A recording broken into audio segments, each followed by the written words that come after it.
Alors, est-ce que vous êtes prêts pour aujourd'hui? Ce soir, 10 h, on a Trump qui parle sur du coup les taxes douanières qui met un petit peu tous les pays aléatoirement. Donc ça risque de bouger. Et aujourd'hui, je vais vous montrer un petit peu ce qu'on peut potentiellement faire et imaginer. Encore une fois, ça se trouve, je suis à côté de la plaque, mais vous verrez que les réflexions ne sont pas si débiles que ça. Et je vais vous montrer 2-3 liquidités que j'ai envoyées dans CryptoPro, mais on va quand même le regarder ensemble parce que je pense qu'il y a un petit peu de réflexion à faire. Et n'oubliez pas que, encore une fois, cette chaîne est faite pour apprendre tous ensemble. On n'est pas là pour prédire le marché. On est juste là pour se dire, ok, si on fait ça, on réagit comme ça. Et nous, on essaie de prédire le marché. Et voilà. Bien évidemment, je vous montrerai aussi 2-3 petits shorts que j'ai en cours qui se passent plutôt pas mal. Donc, je suis plutôt content de ça. Et je vous souhaite à tous un bon visionnage. N'oublions pas que tous les trades que je prends sont partagés dans CryptoPro. Et actuellement, je fais un défi de, c'était 2000 $ ou 3000 $ jusqu'à 100 000 $. On verra jusqu'où ça nous mène. N'hésitez pas à me dire dans les commentaires si vous voulez que je vous donne un code promo pour CryptoPro parce que je pense que je peux le faire vu que c'est un peu le bear market. Faudrait que je regarde avec les autres qui travaillent dedans si c'est possible. Mais normalement, ça devrait être bon. Donc voilà, n'hésitez pas à me dire ça. Je vous souhaite à tous un bon visionnage. On est là pour apprendre les gars. On est parti. Crypto, million. Crypto, million. Crypto, million. Donc ici, on a président Trump speaks et il va parler par rapport aux taxes qu'il met un petit peu tous les pays. Donc ça nous donne quoi? Ça nous donne un marché avec beaucoup d'incertitudes et les investisseurs simplement ils retirent leurs fonds des marchés à risque dont les cryptos. Donc c'est peut-être pour ça aussi qu'on a chuté et vous savez que quand il y a l'incertitude sur le marché, les gens n'aiment pas trop ça. Donc ce soir avec cette conférence de presse, il va peut-être donner une direction, un goal, un objectif pour que les investisseurs puissent se projeter dedans et s'il arrive à faire ça, ça peut être plutôt bénéfique pour le marché. Alors, moi, j'ai décidé de partager quelques zones de liquidité, de liquidation que je trouve assez intéressantes sur le BTC. On a un spike de liquidation et de liquidité juste au-dessus du sommet qu'on a actuellement. Je vais vous le montrer juste ici. Hop, ça c'est pour moi, c'est toujours d'actualité. Mais en gros, ce qu'il faut vous dire, c'est que actuellement, on est toujours dans cette zone de fair value gap. Et vous voyez ce qu'on est venu faire hier? Hop. Ah non, on est venu sweep. Ok, sur Binance, on est venu sweep. Je sais que sur BitGet, on n'est pas venu sweep. Du coup, vous voyez, la plupart des exchanges n'ont pas sweep cette mèche là et du coup moi c'est quelque chose que j'ai envie de voir. Si vraiment on doit rechuter, je veux quand même un sweep de cette zone là dans la fair value gap, bien évidemment en daily. On a aussi une fair value gap je crois en M15 un peu plus sneaky, alors peut-être en 1 heure. Elle est un peu plus haute, mais bon, bref, ça nous dit bien que là on a des liquidités qui sont placées ici au nord et ça nous le reconfirme ici. Vous voyez qu'on a un petit spike. Ensuite, qu'est-ce qu'on a? On a bien évidemment un equal low aussi. On a un equal high ici que je vous ai montré. On a un equal low ici. On a de la liquidité ici en dessous et on a de la liquidité ici au-dessus. Ça a été confirmé par du coup le spectre qu'on peut voir là. On en a vraiment vers la zone des 90 000. Il y a beaucoup de gens qui sont en train de shorter sur ces niveaux-là et vous voyez que là en plus on a plein de highs qui ont été accumulés. Donc c'est clair et net que si on remonte chercher cette zone-là, ça va rect. Donc ça peut être vraiment très intéressant. Et si on regarde ici au sud, on va pouvoir se rendre compte qu'on en a aussi sous les lows sur la zone des 80 000. Et ça descend jusque vers la zone ici des 75 000. Donc il y en a. Je vais vous faire des rectangles pour que vous puissiez un peu l'imaginer sur le graphique. Je vais enlever la flèche parce qu'on n'en sait rien finalement pour le moment. On a des liquidités qui sont placées ici. Tout petit peu de liquidité ici. Grosse liquidité ici et on en a des liquidités ici en dessous. Donc là vraiment pour moi on a des zones assez intéressantes qui se mettent en place et maintenant il va falloir comment on va prendre ça en compte ce soir. Alors souvent ce qu'on fait c'est que on fait un mouvement de manipulation avant de vraiment partir dans le bon sens. Donc ce qui peut arriver c'est que pendant que Trump explique, le marché prenne peur, on vient de récupérer ces lots là et qu'ensuite après on pète tout vers le haut.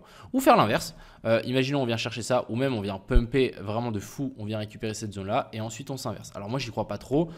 Pour être honnête, moi ce que je pense qu'on va sans doute arriver, c'est que la tendance de fond est encore baissière, même si c'est une bonne news, on va sans doute faire un scam pump, ok scam pump, mais après ça va réintégrer et on viendra chercher ces lots là, voire même ce lot là, et ensuite après on avisera.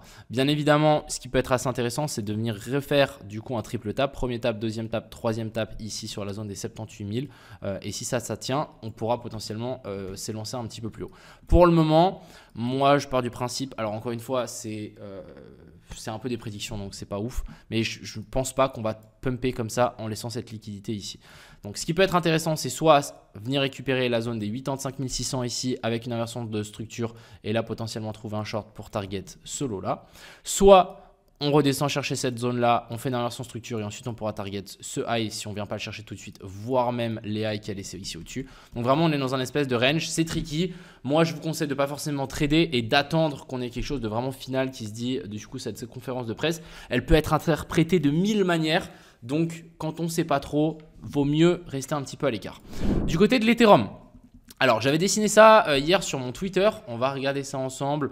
Mais j'ai mis plusieurs petites analyses. Donc là, petit pump pour ensuite redescendre chercher ses lows.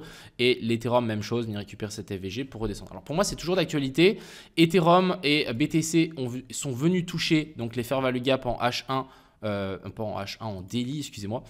Donc toute cette zone-là ont été touchées. Par contre, on a laissé vraiment un petit equal. Alors non, pas là, mais on est venu laisser un equal high quasi sur tout. Donc pas sur Ethereum. Ethereum, on est venu tout récupérer, mais on a la FVG ici en H1. J'ai confondu avec le BTC.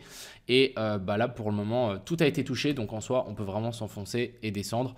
On verra. Moi, je voulais vraiment quelque chose de parfait. Je voulais vraiment un petit dernier sweep de ce high-là. On l'a eu sur Binance, mais pas sur les autres exchanges. Donc voilà, j'aurais vraiment espéré un petit sweep là pour vraiment avoir quelque chose de baissier. Mais pour le moment, ça a l'air de vraiment pas tenir. Surtout Ethereum qui galère de fou. Et du coup, vraiment, la prochaine target pour moi, ça va être de venir chercher un nouveau lot juste ici en dessous. Donc vraiment, l'inversion structure ici a bien fait le taf. Le COS, le boss, on remonte chercher la FVG et boum, on vient chercher les liquidités qu'on a laissées ici en dessous. Alors maintenant, je vais vous parler de 2-3 petits shorts que j'ai en cours. Alors on va commencer par le CRV que j'ai shorté tout à l'heure. Je le trouve assez intéressant. On a eu prise de liquidité ici au-dessus, gros changement de caractère, touchette de la FVG. Du coup, on a shorté. Je pense sincèrement qu'on peut vraiment chuter si vraiment ça commence à s'accélérer. Après, bien évidemment, prendre un TP partiel sur ces niveaux-là, ça me semblerait bien comme il faut. Mais encore une fois, on trade la tendance, c'est baissier, on vient faire un sweep, changement de caractère, on vient chercher la FVG et du coup là, ça s'enfonce.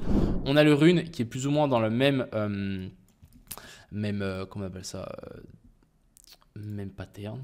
Ouais, même pattern. On a vraiment eu FVG, prise de liquidité. Du coup, là, on a shorté sur ces niveaux-là. Je pense sincèrement qu'on peut descendre assez fort sur le rune.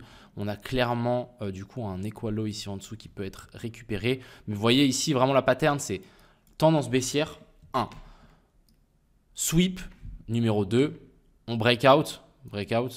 On remonte chercher la FVG. Donc là, FVG, c'est le numéro 3. On trouve une entrée et ensuite, après, on target les liquidités ici en dessous dans le sens de la tendance. Donc là, on va simplement patienter.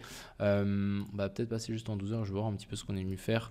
Ouais, vraiment, la FVG, IFVG ici a été touchée. Et là, pour le moment, c'est pas ouf. Et on a aussi le ZRO. Alors, je suis toujours en short dessus. Je pense que c'est une de mes plus grosses positions actuellement. On est venu faire le petit dernier sweep. Donc, encore une fois, regardez comme c'est précis. Des fois, il faut être patient. Pendant toute cette période-là, on fait du range, on stagne. Moi, mon entrée, je l'ai prise là. J'aurais pu prendre clairement une meilleure entrée si j'avais été patient. Vous voyez la FVG qui a été laissée ici. En fait, on est venu juste la toucher avec cette mèche-là. Et une fois qu'on l'a touchée, bam, on s'est fait directement rejeter. Donc, en soi, la meilleure entrée qu'il aurait fallu prendre, c'était celle-ci. Du coup, on serait rentré pile poil sur la mèche. Stop loss ici, au-dessus. Et du coup, ensuite, TP, on aurait pu mettre beaucoup plus bas et on aurait eu un bien meilleur RR. Donc, vraiment, soyez patient. En général, on vient rechercher les dernières zones de fair value gap avant de vraiment chuter. Alors après, moi, j'avais pris ce trade pour être sûr de ne pas le rater. Je vais faire un tour sur le PP aussi parce que vraiment, vous voyez là, l'alerte que je l'ai mis, simplement, on n'est pas venu la récup.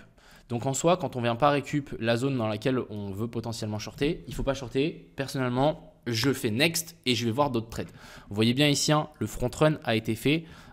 Et du coup, tant qu'on ne vient pas chercher cette zone-là, moi, je ne le prends pas. Alors bien évidemment, on peut remonter et récupérer cette zone-là. Là, ça pourrait être intéressant de le prendre si on a une inversion structure. Mais tant qu'on ne revient pas chercher les zones que vous avez indiquées, les gars, pas de FOMO. Ça ne sert à rien. Il y aura d'autres setups. Il y aura d'autres charts qu'on pourra trader, qu'on pourra shorter, etc. Et pour finir, le WIF, les gars, qui est vraiment extrêmement faible. Et l'inversion structure ici a été juste magnifique. Cause, boss, retour dans la zone de fair value gap. Et vous voyez ici la descente comme elle était faite clean. Franchement, quand vous tradez dans la tendance, c'est ultra violent. On va finir avec un petit AAV. Je le trouve très intéressant. J'ai envie de revenir sur le potentiellement trade qu'on aurait pu prendre ici. Qu'on va peut-être pouvoir prendre si on a quelque chose d'intéressant. Alors, déjà, on a un equalo qui est placé ici en dessous. Même un triple equalo avec ce lot-là. Donc vraiment, on a créé une poche de liquidité. Donc personnellement, je ne vois pas le AAV repartir vers le nord tant qu'on ne vient pas clean cette zone-là.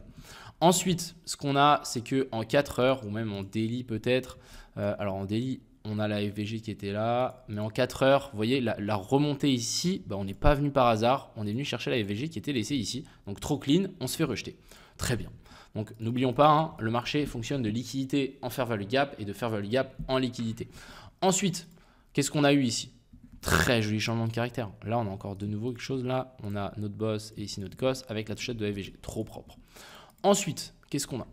On a bien évidemment le breakout. Et là, ce que j'ai vraiment kiffé, c'est que la mèche, elle n'est pas venue chercher la FVG.